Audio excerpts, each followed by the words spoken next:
Taste the Daily. அண்மைச் செய்தி.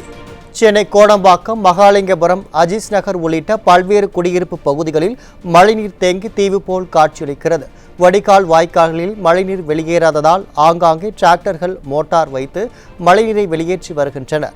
இதுகுறித்து செய்தியாளர் கோபாலகிருஷ்ணன் விரிவான தகவல்களை தருகிறார். வணக்கம் கோபாலகிருஷ்ணன், கூடுதல் தகவல்கள். அருண் வணக்கம்.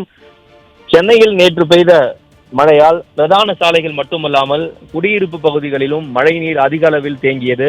இதனால் வாகன ஓட்டிகள், பொதுமக்கள் கடும் பாதிப்புகளை சந்தித்து வந்த நிலையில் இன்று இரண்டாவது நாளாக மழைநீர் வெளியேறாததால் பொதுமக்கள் அனைவரும் வீட்டிலேயே முடங்கி இருக்கின்றனர். குறிப்பாக சென்னையில் நுங்கம்பாக்கம், கோடம்பாக்கம், அதே போன்று மகாலிங்கபுரம், அஜீஸ் நகர் போன்ற குடியிருப்புகளில் மழைநீர் முழுமையாக சூழ்ந்திருப்பதால் தனி தீவு போல் காட்சியளிக்கிறது. திரும்பிய திசையெல்லாம் மழைநீர் தேங்கிய பகுதிகளாக காட்சியளிக்கிறது. இதனால் பொதுமக்களின் இயல்பு வாழ்க்கை காலையில் முடங்கி இருக்கிறது. காலையில் எழுந்து வெளியே சென்று பால் வாங்கி வருவது, பேப்பர் வாங்குவது, காய்கறிகளை வாங்குவது போன்ற அத்தியாவசிய பணிகளை மேற்கொள்ள முடியாமல் பொதுமக்கள் வீட்டிலேயே முடங்கி போயிருக்கும் காட்சிகளை நம்மால் பார்க்க முடிந்தது. அடுக்குமாடி குடியிருப்புகள் மட்டுமல்லாமல் சிறு சிறு நகர், அதாவது அஜீஸ் நகர், மகாலிங்கம் போன்ற பகுதிகளில் உள்ள வீடுகளிலும் மழைநீர் அந்த குடியிருப்பு வளாகத்தை சூழ்ந்ததால் பொதுமக்கள் வெளியே வர முடியாத ஒரு நிலைக்கு தள்ளப்பட்டிருக்கிறார்கள். மழைநீரை வெளியேற்றுவதற்கு மழைநீர் வடிகால்வாய் அமைக்கும் பணிகளை கடந்த 4.5 ஆண்டுகளாக செய்து வருவதாக விளம்பரப்படுத்திய திமுக அரசு இன்று வரையில் அந்த பணிகள் முழுமையாக முடிவடையவில்லை என்றே பொதுமக்கள் குற்றம் சாட்டுகின்றனர்.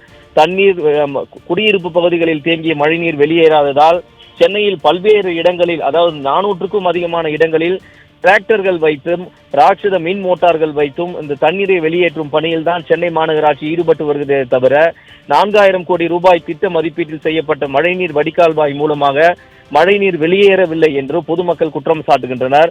அந்த அளவுக்கு மழைநீர் என்பது தேங்கி குடியிருப்பு பகுதிகள் அனைத்துமே தீவு போல் காட்சியளிக்கிறது.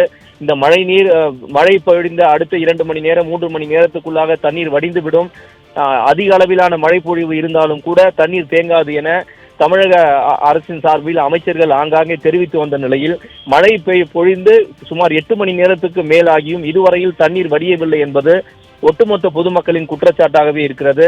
நாம் தற்போது பார்த்து கொண்டிருக்கக்கூடிய காட்சிகள் அனைத்துமே இந்த நுங்கம்பாக்கம், கோடம்பாக்கம் போன்ற இடங்களில் உள்ள குடியிருப்புகள், அடுக்குமாடி குடியிருப்பின் வளாகங்கள் போன்ற இடங்களில் தான் இது போன்ற ஒரு தண்ணீர் தேங்கி தீவு போல் மாறியுள்ள காட்சிகளை தான் நாம் தற்போது பார்த்து கொண்டிருக்கிறோம்.